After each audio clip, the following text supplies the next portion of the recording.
What's up, guys? Swift here. I wanted to quickly cover some things to watch without the starters playing in tonight's Bears vs. Chiefs game. First off, I expect Tyson Bagent to start tonight, but I expect we see a lot more Brett Rippon and Austin Reed over the course of the game. We should be getting a more extended look at guys fighting for roster spots tonight. Another guy I'm interested in watching, though, is Matt Pryor, who's played really well this preseason and had a really strong camp. Nate Davis is still our starting right guard as long as he's healthy, but Pryor has given me some confidence that we'll be okay even if Nate doesn't have a good year. And then I would really love to see Karan Amagaji make his preseason debut tonight. He offers as much upside as anyone on our entire offensive line. We haven't seen him in live action yet. This will be the last chance for him to get some reps before the season starts. And then tonight is a huge night for Velus Jones Jr. and Ian Wheeler.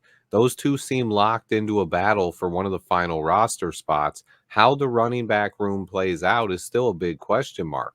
DeAndre Swift, Roshan Johnson, and Khalil Herbert all have starting potential. I think it's very possible that Ryan Poles could be trying to flip Khalil Herbert for a draft pick if he's able to, and then let Velus Jones Jr. and Ian Wheeler battle out for that final running back spot. I do think Velus has a slight edge here, mostly because he was a draft pick and Wheeler was an undrafted free agent. But we could also stash Ian Wheeler on the practice squad for 1 year.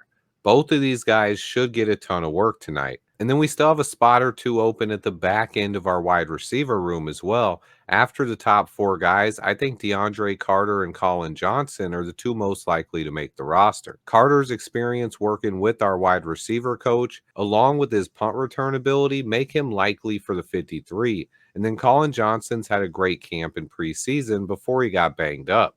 If he's not 100%, it opens the door for Dante Pettis or Nasimba Webster to try to earn that final spot. And then at tight end, I did want to mention Brendan Bates again. Ryan Poles has done an awesome job of rebuilding our tight end room. Cole Kmet and Gerald Everett are both legit starting options at tight end, and they also complement each other very well. And then Mercedes Lewis has been one of the best blocking tight ends in the league for the last decade, and he's our third string tight end. But on top of that, we have Steven Carlson, Tommy Sweeney, and Brendan Bates. All three of these guys have had really good training camps. I really would love to stash one or two of these guys on the practice squad.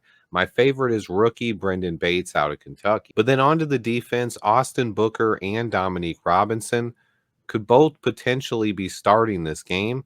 Booker probably won't play too long, but Dom Rob could get a ton of reps. He's fighting for a roster spot. I do think he's going to make the 53, but he still needs to have a good game. Also, I want to watch some of the other guys who should get a ton of reps. Daniel Hardy and Jamry Cromah at defensive end. Cromah has flashed his potential, but he definitely needs more reps, and Hardy has looked really good so far. But at defensive tackle, I'm going to be watching Keith Randolph Jr., Deshaun Mallory, and Jalen Hutchins. All three of these guys are going to be battling for a roster spot in this one. I'm looking for one of them to really stand out, especially with Zach Pickens most likely not playing tonight. Hutchins would get a lot of reps late against the Bengals. He did flash some skills, and I'm hoping to see a lot more of them tonight. And then a battle for our final linebacker spot will also be up for grabs, although how they perform on special teams is probably more important than what they do on defense. And then at cornerback, keep your eye out for Reddy Stewart. He should get plenty of reps tonight, and I'm looking for him to make a play. Bears versus Chiefs, no starters, final preseason game of the year. Let me know who you guys will be watching. Please remember to hit that like button for me. And until next time, bear down.